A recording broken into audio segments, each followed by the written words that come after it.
Di tayo palapit na Julius Brad, malamig na sila na. Huwag lang tayong balik talaga Brad. So asin na yung buhay natin ba.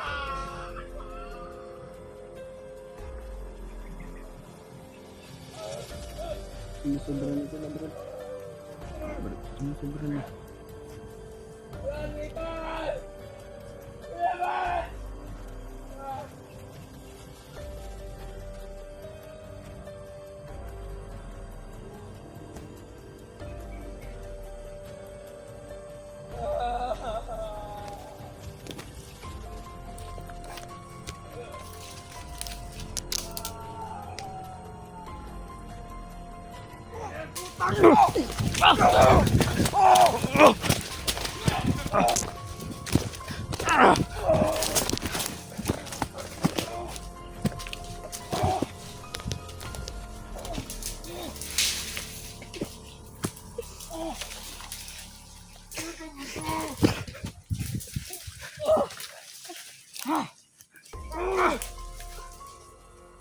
Ang kamot Brad.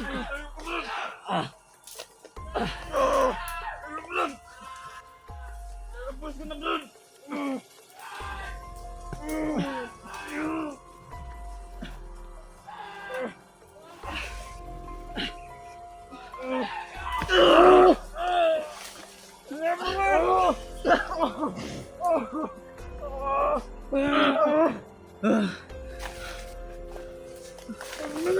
Saya bebas. Kita sana.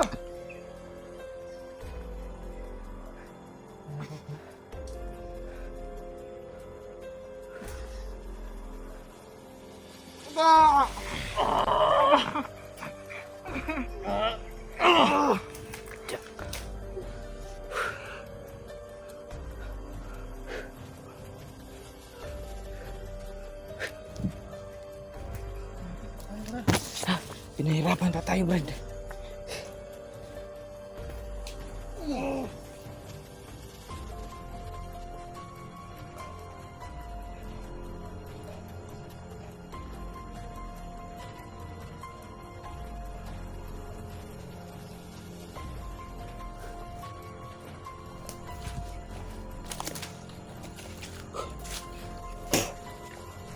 Kayo, tanginan yung mga bandido kayo. Bani, Julius Brad, bag. Bato Brad, wah. Brad.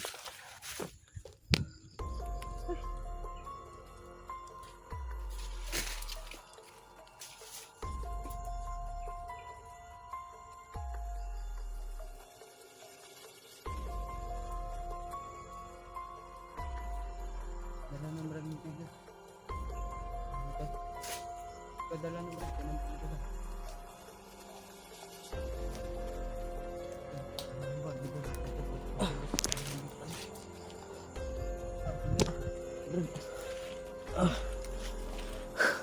Hindi pa rin kami malayo sa kay Brad. Pwede mga tol. Muna kami na ano mga tol. Hindi na kami masyadong lalapit mga tol kasi dyan si ano. Wala kami ng isang kumain ka ng nananakas. Akala nila na palayo kami pero hindi pa rin. Nandun pala sa ano. Sa malapit sa ilog mga tol.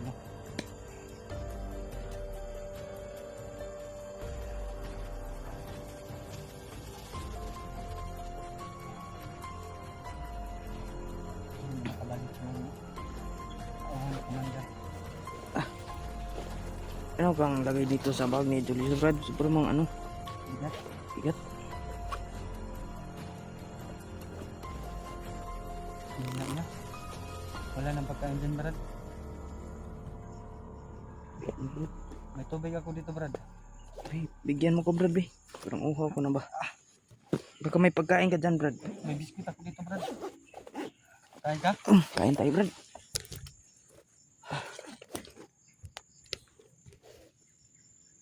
Yung isa kahapon na Wilkins na tubig. Ubus na.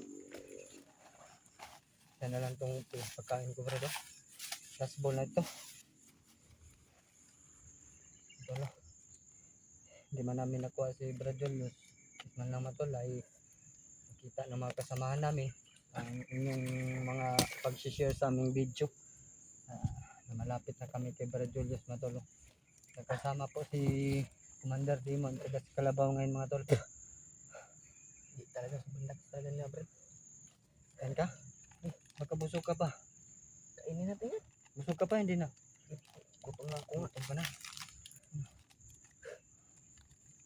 Wala akong pagkain na.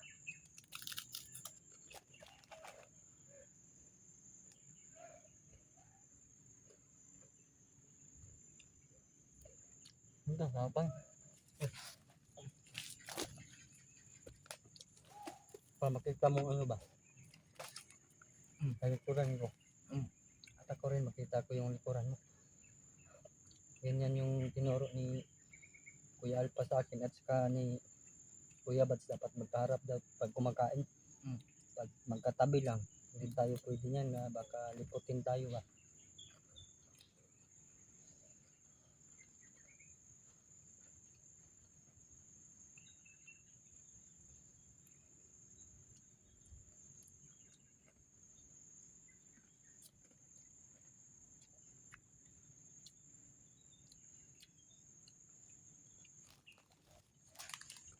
Na makuha natin siya, Brad.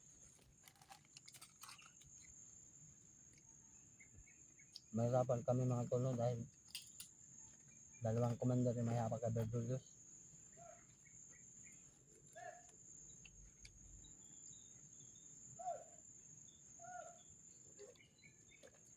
Masigawan no?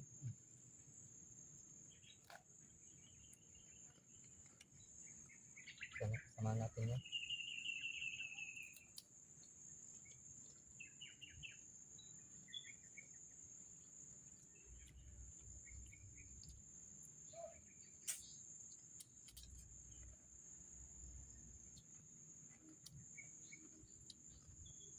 Hindi na tayo makausap sa dito mga tulong dahil paubos na yung ngipin ko.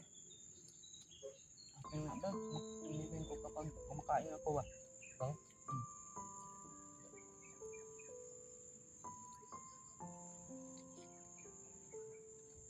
Ano ba, may madaling diskarte dyan. Pag sumasakit yung ngipin mo, ngipin lang, di ba? Gusto mo mawala yung sakit ng ngipin mo, kuha ka na martilyo bat, tapos ganyan yung kamay mo. Pukpukin mo yung kamay mo. Lalo na masakit. Dito na yung sakit, hindi na yung ngipin. Lalo na sumakit yung kamay mo Brad. At least wala na sakit ng ngipin. Mas mabuti yun. Dahil pag ngipin yung sumasakit, mahirap yun. Makawalang gana pag gumalaw. Pag kumamot ka Brad, hindi nasakit na yung kamay mo. Hindi, maayo lang yun naman yan. Pagkabukas, sasakit na naman ng ngipin, dito naman sa kabila, tumpukin mo. Malakas. Isipin mo na tornilyo ba yung lansang? Isipin mo na tornilyo yung kamay mo. Ganyanin mo na martilyo para mawala yung sakit ng ngipin mo. Yun yung diskarte, Brad.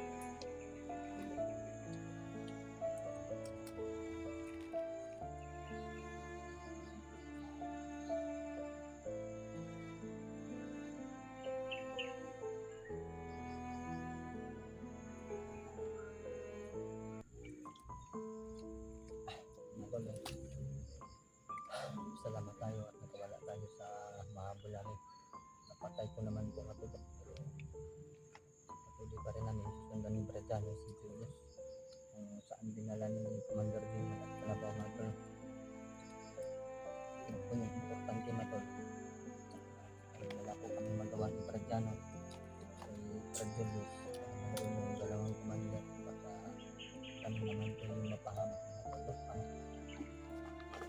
mabihay. Mahirap na po na may isa pa sa amin na mabihay po Matol. Sino pa kaya yung magliligtas sa mga hunters na puro na lang iyak? Wala na. Nagbawanggit na yung kasamaan. Ano ba kita natin ano to? Ito ba? Bilang magandang tanong pala diri mo kay yung ngunong ko diri ang nauna na po si Mikoy. Kay diri ba nato itong alitisyon na po si Mikoy no?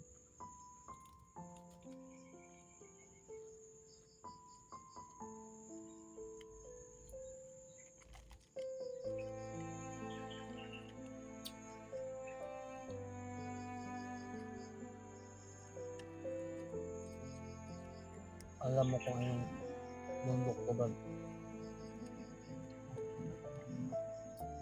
Ang lugar na to, bundok na to. Tinatawag nila na Magtagubo. Magtagubo ito Brad. Nandito yung mga commander na masama pa. Kita mo. Si Dr. Yabad. Ang nila dito si Commander Butakal na encounter nila. Sila Pao. Anong Magtagubo yun? Ang binubuhay ni Commander Bagnot na mga commander na pinapas lang. Binubuhay niya lahat. Hindi ko ba nakikita yung si Commander Paspas yung napatay namin ni EJ at nag-Ikoy. Kaming tatlo nakapatay nun. Commander Paspas. Matagal din namin yung patay yun.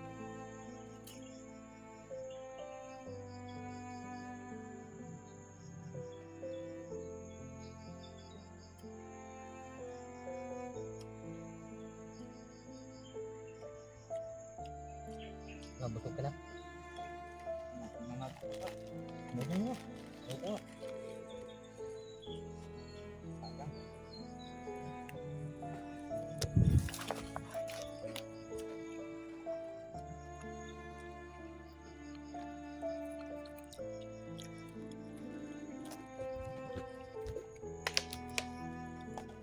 Dapat sundan na to. Julius Brad.